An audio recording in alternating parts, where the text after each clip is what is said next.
Daily life में इस्तेमाल होने वाली कई ऐसी चीजें हैं जो किसी मकसद से नहीं बल्कि गलती से इन्वेंट हो गई थी। सबसे पहले हम नजर डालते हैं कोका कोला पर। किसको मालूम था कि तलवार का एक वार दुनिया की सबसे फेमस सॉफ्ट ड्रिंक बना कर छोड़ेगा। जी हाँ, ये बात है ईयर 1865 की, जब डॉक्टर पेम्बरटन, जिनको अमेरिकन आर्मी ने लेफ्टिनेंट कर्नल का रैंक भी दे रखा था, बैटल ऑफ कोलंबस के दौरान उनके सीने पर तलवार का एक वार लगा था। ये जख्म इतना दर्दनाक था कि डॉक्टर पेम्बरटन ने मॉर्फिन का इस्तेमाल शुरू कर दिया। ये एक एडिक्टिव ड्रग है जो उस वक्त सिर्फ तब इस्तेमाल की जाती थी जब कोई भी मेडिसिन काम ना कर रही हो। वो जख्म तो उनका ठीक हो गया, लेकिन एक और मुसीबत गले पड़ गई। उनको अब मॉर्फिन की लत लग चुकी थी और वो इससे जान छुड़ाना चाहते थे। उस वक्त अल्कोहल और कोकेन को खराब नहीं समझा जाता था और उसको कोई भी खरीद कर इस्तेमाल कर सकता था। उन्होंने अपने लिए एक ऐसी दवाई बनाई जिसमें कोला नट्स और डमियाना नामी प्लांट्स का रस डाला और उसके ऊपर कोकेन और अल्कोहल का मिक्सचर भी। ये एक अल्कोहलिक ड्रिंक के साथ साथ पेन किलर के तौर पे भी काम करती थी, जिसको पेम्बरटन्स फ्रेंच वाइन कोका का नाम दिया गया। यानी उन्होंने एक आदत को छोड़ने के लिए दूसरी आदत को अपना लिया था। करीब 20 सालों के बाद 1886 में एंटी अल्कोहलिज्म कैंपेन चली, जिसमें अल्कोहल और कोकेन के खिलाफ एक कानून पास हुआ। लोकल फार्मेसी स्टोर के मालिक ने पेम्बरटन को बोला कि उनको अब अपनी फ्रेंच वाइन कोका में से अल्कोहल और कोकेन को निकालना होगा। इसी मकसद से डॉक्टर पेम्बरटन ने कुछ एक्सपेरिमेंट्स किए, जिसमें सिर्फ कोला नट्स और कोका के पत्तों के मिक्सचर से एक सिरप बनाया। वो मुख्तलिफ एक्सपेरिमेंट्स करके फार्मेसी स्टोर के मालिक को टेस्ट करवाते, लेकिन गलती से उन्होंने एक एक्सपेरिमेंट में सिरप के साथ कार्बोनेटेड वाटर भी डाल दिया। फार्मेसी के मालिक को ये इतना अच्छा लगा कि उन्होंने इसको सर दर्द नहीं बल्कि रिफ्रेशिंग ड्रिंक के तौर पे बेचने का मशवरा दिया। अब क्योंकि ये ड्रिंक कोला और कोका लीव्स को मिलाकर बनाई गई थी, इसी वजह से इसको कोका कोला का नाम देकर रिफ्रेशिंग ड्रिंक के तौर पे बेचा जाने लगा। दुनिया की पहली कोका कोला सिर्फ 5 सेंट्स में बिकी थी और पेम्बरटन जानते थे कि एक दिन ये नेशनल ड्रिंक जरूर बनेगी। अपनी बीमारी और बैंकरप्सी की वजह से उन्होंने अपनी इस ड्रिंक का फार्मूला फेमस बिजनेस टाइकून एसा ग्रिग्स-कैंडर को सिर्फ $238 में बेच दिया। आज कोका कोला की मार्केट वैल्यू 260 अरब यूएस डॉलर्स है, जो करीब 22,100 अरब रुपए बनती है। नंबर 5, क्या आपको मालूम है कि वियतनाम वॉर के दौरान एक ऐसा केमिकल था जिसने हजारों जख्मी सिपाहियों की जान बचाई थी। डॉक्टर्स फर्स्ट एड के तौर पे इस केमिकल को सिपाहियों के जख्मों पर स्प्रे करते थे, जिससे जख्म फौरन सूख जाता था और ब्लीडिंग बंद हो जाती थी। ये केमिकल कोई और नहीं बल्कि सुपर ग्लू थी, जो आज हर घर में मौजूद है। और सबसे इंटरेस्टिंग ये कि सुपर ग्लू भी गलती से इजाद हुई थी।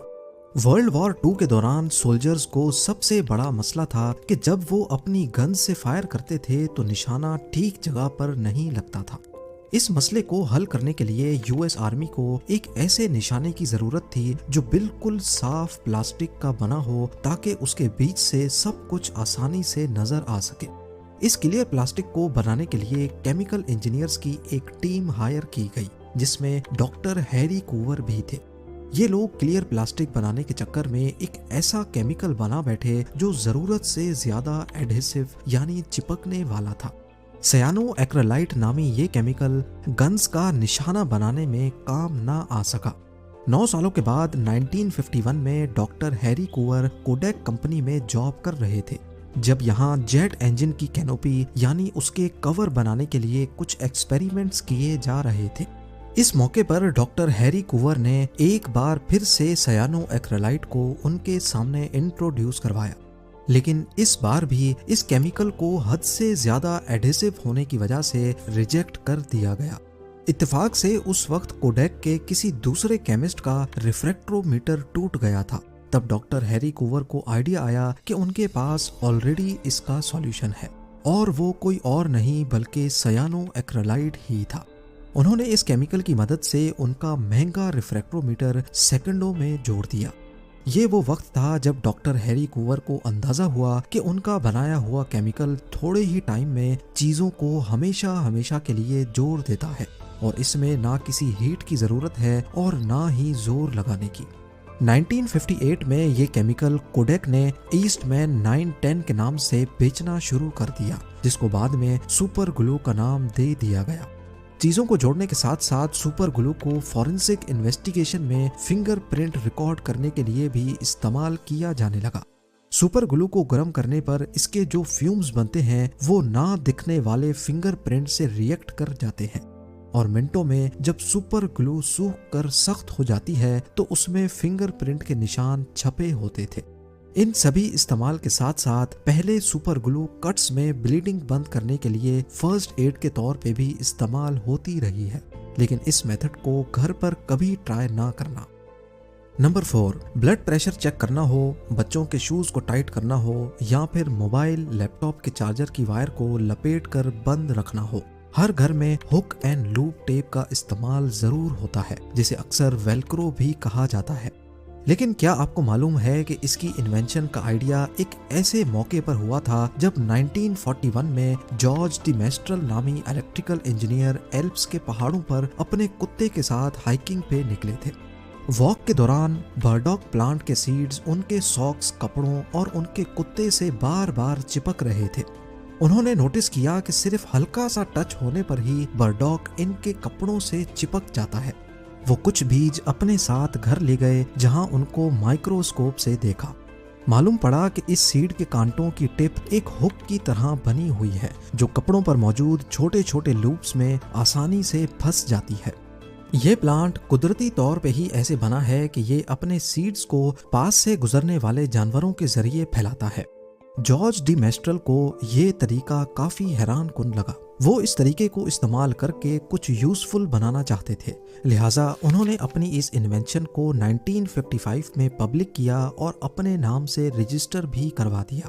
हुक एंड लूप टेप दो हिस्सों में आती है, एक में सिर्फ हुक्स होते हैं और दूसरी टेप में नायलॉन के लूप्स बने होते हैं। ये दोनों आपस में टच करते ही वैसे ही चिपक जाते हैं जैसे बर्डॉक सीड्स कपड़े पर चिपकते हैं। आज वेलक्रो 7 कंट्रीज में बनाया जाता है और इस कंपनी में करीब 2500 एम्प्लॉइज काम करते हैं। नंबर 3, वर्ल्ड वॉर 2 से पहले घरों में हीटर की जगह कोयले को इस्तेमाल किया जाता था, लेकिन इसकी वजह से पूरे घर में काले धुएं की लेयर चिपक जाती थी। तभी प्लेडो को इन्वेंट किया गया जिसको इस्तेमाल करके कालक को हटाया जाता था। लेकिन वर्ल्ड वॉर 2 के बाद नेचुरल गैस को हीटर के तौर पे इस्तेमाल किया जाने लगा। नोआ और जोसेफ की प्लेडो की इन्वेंशन अब किसी काम नहीं आ रही थी, लेकिन कुछ सालों के बाद 1950s में जोसेफ ने देखा कि उसकी बहन जो कि एक स्कूल टीचर थी, वो ये प्लेडो अपने स्टूडेंट्स को मुख्तलिफ चीज़ों के मॉडल्स बनाने के लिए दे रही थी। वहीं से उनको आइडिया आया और उन्होंने रेनबो क्राफ्ट्स कंपनी रजिस्टर करवाकर उसको बच्चों के खेलने के लिए बेचना शुरू कर दिया।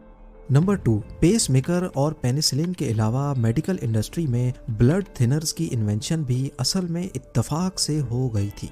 ये बात है 1920s की, जब जानवरों में एक अजीब बीमारी नोटिस की गई। इस बीमारी में उनको इंटरनल ब्लीडिंग होने लगती जिससे हट्टे कट्टे जानवर भी मर जाते थे। तहकीक से मालूम पड़ा कि घास के ऊपर जम जाने वाले एक खास फंगस खाने की वजह से उनका ब्लड काफी पतला हो गया है। जब उस फंगस को डिटेल में समझा गया तो उसके अंदर एक खास केमिकल पाया गया जो असल में उनके खून को काफी पतला कर देता था।